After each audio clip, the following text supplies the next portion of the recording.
welcome to Edmonds This Week. Today is April the 13th, and there's a lot to cover, but I'm going to try to cover it in the shortest amount of time.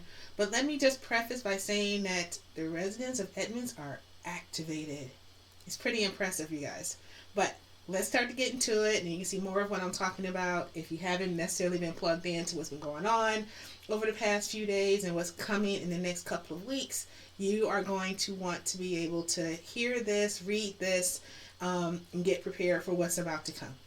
So, let's talk about a couple of things. The ballot. So, we still got the special election officially on April 22nd, so just a little bit over a week.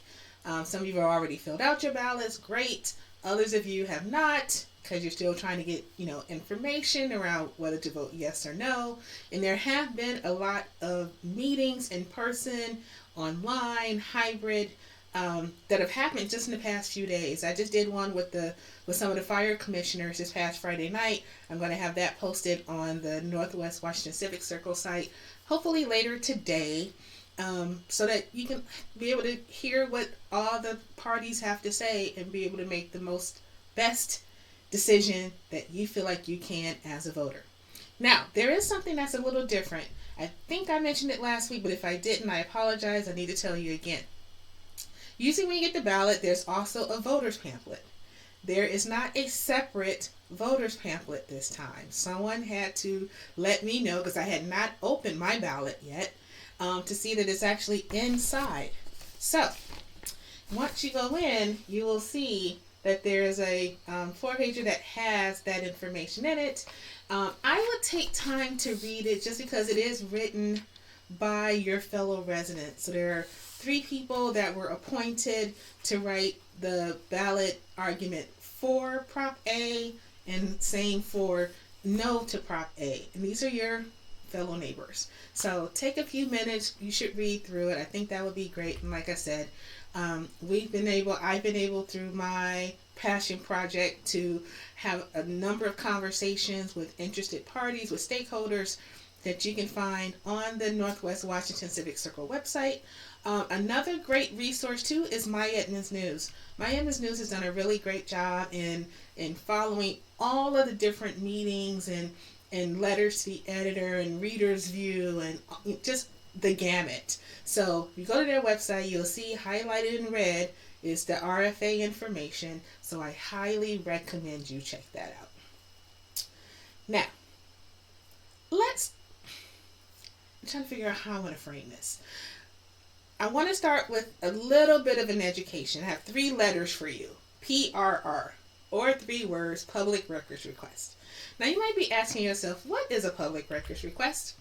Well, a resident or anyone can request information from a governmental body that has to do with the business of that governmental agency. So in the case of Edmonds, the city of Edmonds. To simplify it a little bit and kind of make it specific to what I want to share with you and talk to you about today is email. So any information that is received through or into a city email is subject to a public records request. It is considered a public record. So many of you may have served on a board or a commission. I know I have, and a few others in this community. One of the trainings that you get, even as a volunteer being appointed to one of these boards and commissions, is about open public records and that type of thing, to try to tell you that, again, they recommend that any city business that you do as part of that board or commission should be done through that email address, not your personal, because should someone submit a records request about stuff that's going on, that would be subject if you were doing city business using your personal email address. So that's why it's very highly recommended that you use the city email address that is issued to you once you've been appointed to a board or a commission. Got me? Okay. So with that, there are definitely residents in this community that regularly submit public records requests. And it doesn't just have to be for email. You can submit them for, if you want to know if a developer is working on a particular property, if you see something that's happening in your neighborhood and you're like, what's going on there? You can email the city and say, hey, we want any kind of records in regards to this address or these lot of addresses that is happening with this information. So that's what you can do. However, especially during election seasons, you will see that if someone's running for re-election or even running for election, there are folks that will submit a public records request wanting to know if that person has, or just submit any of their emails. Just say, we want to know what they've communicated on city business between this time frame and that time frame, and about this topic and that topic. And so some of the hot button issues that have come out recently have been spearheaded by a public records request. So we're not going to, especially with the RFA, there was something about the fact that the city and the mayor hired the PR firm to do that, and that didn't come out necessarily in regular conversation. It came out as part of a public records request that someone submitted. So now that you have that, there is another issue that has come up, and it's something we talked about earlier about the saving Big Red and what's going on with Hummingbird Hill Park and Francis Anderson Center. And I'm not going to go into all the back and forth that happened, but there was some conversation verbally where residents asked about the fact that why are these parks, why are these public assets being discussed as something that could be sold. And they were told by city officials that, hey, it's not a big deal. It just kind of came up. It's not something that we've been talking about for a very long time. Well, not necessarily. Because a resident did a public records request asking for, information around this and discovered that there are emails that allude to the fact that this has been going on a lot longer than has been publicly discussed. So this has activated you, Edmonds, several of you, to go beyond just showing up to that previous city council meeting and find out what's going on, to now starting a movement, Save Our Parks. So Chelsea, hi girl. So I haven't met you in person, I don't think, but your name is getting around a lot. Others are talking about this as well. There are a lot of people that are activated. They want to save our parks in the Francis Anderson Center. They do not want to see this get voted on as something that can be sold.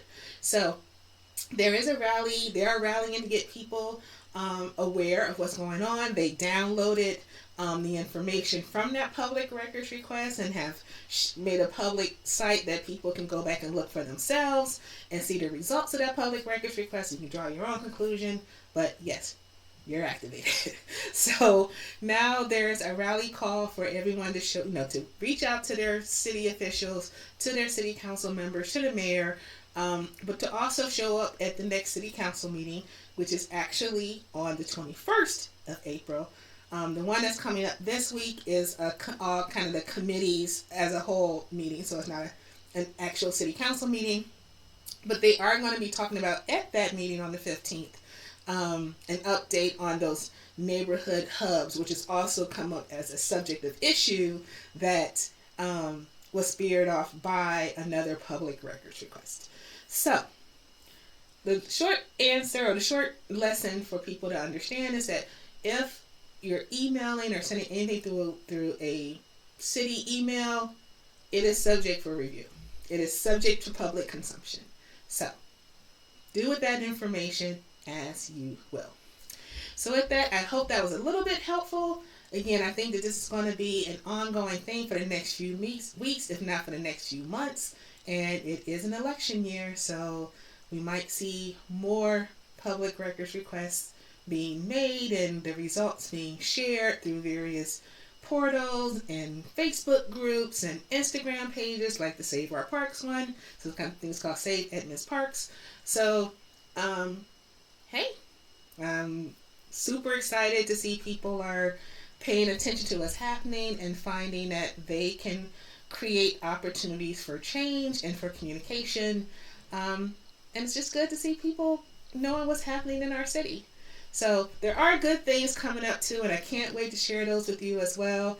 But hopefully next week we'll get closer to what's going on with that special election and what's leading up to what's going to happen on the 21st and obviously the 22nd with the special election. So thanks so much. If you have any questions, shoot me a message, shoot me a comment, shoot me an email.